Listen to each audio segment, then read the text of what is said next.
Welcome back to the Brain Train. I'm Maddie, and today we are pulling into one of the most high stakes stations in your entire neural network. Deep inside your head, sitting right at the center of the action, is a dedicated system firewall working 24/7 to keep your hardware from crashing. This is your amygdala. Even though it's only about the size of a single bean, its processing power is absolutely massive. In the world of your brain, having a dedicated system for emotions isn't just a bonus feature, it's a survival necessity. Think of it as your primary danger detector. It's strategically designed to bypass the long processing lines of your logical mind and jump straight into an emergency override when things get scary. Without this tiny bodyguard, you wouldn't know to jump back from a buzzing bee or remember that a hot stove is a no-touch zone. The amygdala is the ultimate social butterfly. It never works in a silo. It lives in a busy network called the limbic system, but I like to call them the crew. To make sense of the world, it relies on a high-speed tech stack of other brain parts. When the amygdala spots something important, it uses high-frequency activity, what we call super fast brain waves. These are high-energy buzzing signals that tell the rest of the system, hey, pay attention. This is a data point we need to cache immediately. The amygdala is the firewall, the security lead who detects threats and starts the buzz. The hippocampus is the data server. This stores your emotional logs and helps you grow new neurons as you learn. The prefrontal cortex is the system admin. This is your logic center. It's the wise teacher that reviews the facts and sends the abort signal to the firewall when the coast is clear.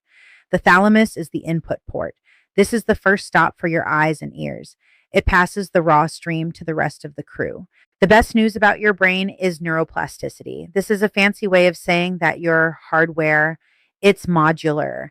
It can be retrained and rebuilt. Just an example off the top of my head is cognitive behavioral therapy. This is something that can act as a manual override. It's like an obstacle course that teaches your system admin how to send stronger, faster messages to the firewall, one that actually makes it there like it's trying to do. Every time you challenge a scary thought or do something, despite the threat alarm trying to convince you that it's a threat to you. Well, simply put, you're building a sturdier bridge between logic and feeling. Then there's some cases that resort to needing medication. This is because, well, sometimes the static in the system is so loud, the firewall can't hear the admin at all. Medication helps clear the line. It helps the firewall wake up to positive data again, balancing out that negative magnet that is you. So, to recap this really quick, your amygdala is a fierce protector, but it's also a sensitive instrument. Understanding that your alarm might be loud today is the first step toward being kind to yourself. You're taking the first step to making a real change in that wiring you got going on up there. Remember, your brain isn't broken. It's just trying its best to protect you. With the right tools and the right brain training, you can recalibrate those super fast brain waves and let your system admin lead the way. Train your brain. Don't let it train you. I'll see you at the next station.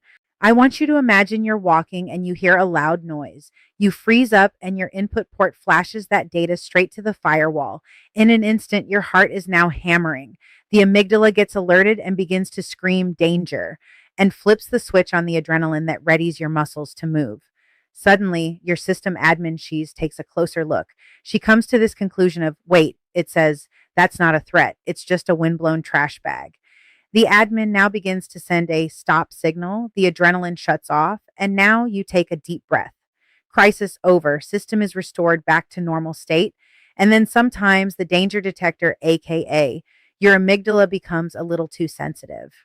She's a little dramatic, if you know what I am saying. Fun fact, chronic stress actually changes the physical architecture of your brain. So stress and trauma can actually make the amygdala become hyperactive, which is a fancy way of saying that it starts flagging malware in literally everything. Now, here is how it manifests in our reality in real time. In anxiety, the firewall grows thicker branches, making it faster at sounding the alarm while the admin gets weaker. In depression, the amygdala develops a negative bias. It becomes a magnet for sad data, buzzing with energy for the bad stuff while staying sleepy for the wins.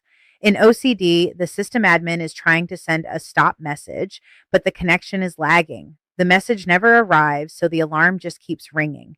Don't beat yourself up if you have experienced something like this.